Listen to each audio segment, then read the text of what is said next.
Hi mga ka-stories! Kamusta na po kayo? Sana'y nasa mabuti kayong kalagayan habang nakikinig ng ating kwento for today. Tawagin niyo na lang po ako sa pangalan, Emily. 28 years old, hindi sa pagmamayabang pero maganda, sexy at maputi ako. Meron akong vital statistic na 34, 25, 34. Meron din akong magandang trabaho.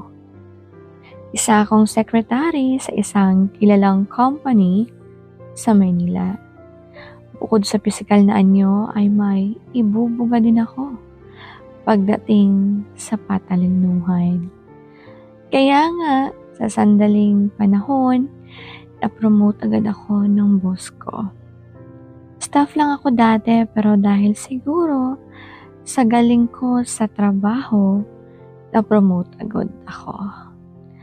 Marami din akong naging boyfriend dahil nga sa may itsura ako, marami ang nagkakagusto sa akin. Pero alam ko naman ang mga habol nila at yun ay ang katawan ko. Hindi naman ako madamot pagdating sa ganyan. Basta type ko, pinagbibigyan ko. Kabilang na din doon ang boss ko.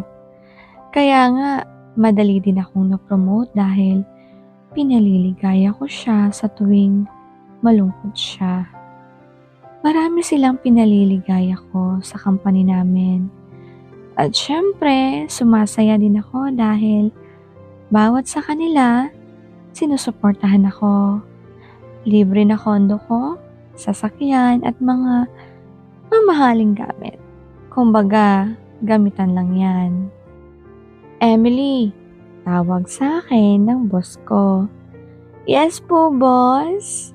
Malandi kong sagot sa kanya. Eto pala, binilhan kita ng bagong phone. Sabi mo, sira ang phone mo. Sabi ni boss. Wow, talaga boss? Salamat! Sabay halik sa pisngi niya at syempre, kumandong din ako. Sinimulan niya akong halikan at unti-unti niya ding pinapasok ang kamay niya sa loob ng damit ko at kinakapa ang hinaharap ko hanggang sa nabuksan na nga niya ng tuluyan ang blosa ko at sinunod naman niyang itaas ang palda ko. Sakto, nakapanty lang ako kaya mabilis niya lang itong nahubad. Pinahiga niya ako sa lamesa at sinimulang dilaan ang gitna ng hiwa ko. At ipinasok niya rin ang kanyang daliri. Labas-masok ito sa puwerta ko. Ang isa naman niyang kamay ay nilalamas ang mga dibdib ko. Napasabunot na lang ako sa sarap na nararanasan ko. Nang matapos siya sa akin, ako naman ang sumubo ng sandata niyang dala-dala. In fairness, mahaba at mataba talaga ito na hindi ko kayang isubo lahat. Pagkatapos noon, inutusan niya akong tumalikod na agad naman akong sumunod. Pagkatalikod ko, ipinasok niya agad sa akin ang malaking batutan niya. Napaawa ko sa sarap.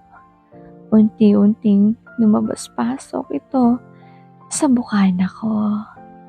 Ang sarap mo talaga, Emily. Saad sa akin ni boss. Habang binabayo ako, nilalamas naman niya ang dalawa kong hinaharap. Napatingin ako sa pinto at nakita ko si Christoph, ang assistant ng boss ko. Nakasilip pala siya sa pinto. Hindi ko pala iyon nailak. Pero mas lalong umiinit ang pakiramdam ko dahil alam kong may nanunood sa amin. Kaya mas iniliyad ko ang katawan ko. Para mas makita ni Christoph ang hinaharap ko na nilalamas kanina pa ng boss ko. At mas pinalandi ko na rin ang ekspresyon ko Mas umungol pa ako ng medyo malakas para marinig niya ito. At nakita ko na napapahawak na din si Kristoff sa baba ng pantalon niya. Sarap na sarap din ako sa ginagawa ng boss ko sa akin. At nang malapit na ang sukdulan, napaungol ako ng malakas. Ganon din si boss. Agad-agad kong isinubo ang kargada niya. Nilinis ko ito. Sinisigurado ko na makikita ni Kristoff ang ginagawa ko. Hindi ko alam pero mas masarap sa pakiramdam na may nanonood sa ginagawa namin. At nang matapos ng pagpapaligaya ko sa boss ko, inayos ko na ang sarili ko at hindi ko na rin isinuot ang panty. Inilagay ko na lang ito sa bag ko. Nagpaalam na ako sa boss ko na kakain na lang muna ako dahil naubos na ang lakas ko dahil sa ginawa namin. At binigyan pa niya ako ng pera para pangkain. Kinuha ko ito at humalik muna sa lips niya bago umalis. Paglabas ko ng pinto, andun si Kristoff. Ngumingiti ito sa akin na may kahulugan. At ngumiti rin naman din ako sa kanya. Hi Emily, bati niya sa akin. Hello Kristoff, balik kong bati sa kanya. Ang galing mo pala Emily, kaya pala baliw na baliw si boss sa'yo. Hindi din kasi lingid sa kanya na may nangyayari sa amin ni boss. Alam niya yun at ramdam niya yun. At ngayon, nasaksihan niya pa. Talaga namang magaling ako, Kristoff. Sabi ko na may pakindat pa. San ba punta mo ngayon, Ems? Tanong niya sa akin. Kakain lang, nagutom ako eh. Sagot ko naman sa kanya. Gusto mo ba ulit kumain ng hotdog? Nakangising tanong niya sa akin. Meron bang hotdog sa cafeteria? Painosente kong tanong. Wala sa cafeteria, pero may alam ako. At bigla niyang hinawakan ang kamay ko at dinala niya ako sa hagdan sa may exit. At excited na pinaghahalikan. Sobrang wild niya. Itinaas niya ang dalawa kong kamay at pinaghahalikan ng mga kilikili ko. Pati tenga ko pababa sa leeg ko. At nabuksan na rin niya agad ang damit ko at agad na sinuso ang malulusog kong dibdib. Para siyang bata na uhaw sa gatas. Itinaas din niya ang palda ko. Dahil nga wala akong panty, napakabilis niyang naipasok ang dila niya. Ipinatong niya ang kanang hita ko sa balikat niya. Kakapaligaya lang sa akin ni Sir. Eto naman, pinaliligaya ulit ako ni Kristoff. Tirik ang mata ko sa ginagawa niya. Sabik niyang kinakain ang hiwa ko. Paminsan-minsan, pinapasok niya ang dila sa butas ko habang ang dalawang kamay nasa dibdib ko at nilalamas niya. Napasabunot ako sa sarap na nararamdaman ko. Pagkatapos ng ginagawa niya, ako naman ang sumubo sa sandata niya. Medyo maliit lang ng konti ang kargada niya kumpara kay Sir pero okay na rin. Okay pa rin ang size nito para sa akin. At nang tayong-tayo na ang batutan niya, binuhat niya ako at ipinasok na ito sa butas ko. Tirik ang mata ko sa sarap. Ulos lang siya ng ulos. Parang ngayon lang siya ulit nakatikim ng masarap. Napaka-wild niya pala. Mas wild pala siya sa boss ko.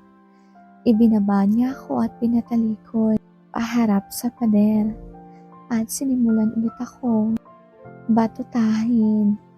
Doon ko lang napansin na may CCTV pala sa taas namin. Kaya siguradong kung sino man ang nakaharap sa CCTV ngayon, nag-i-enjoy ito panigurado. At sige lang ang pagbayo niya sa akin habang sinasabunutan ako. At pinagmumura din ako pero sarap ako sa ginagawa niya. Emily, grabe, ang sarap mo. Sabi, Christoph, hanggang maabot na namin ang sukdulan. Pagkatapos, nag-ayos na kami. Nagbihis ako paharap sa CCTV para kung sino man ang nandun, masisihihan talaga sila. Nakikita nila ang Diyosa. At nang matapos na kami magpaligaya sa isa't isa, bumalik na kami sa kanya-kanyang trabaho. Habang nakaupo ako sa mesa, lumapit sa akin ang head ng security. Nakangisi at kumindot pa. Pogi at matipuno ito. Napapaisip ako, baka nakita niya ang pangyayari. At siguradong mas nakaka-excite ang mga susunod na mangyayari.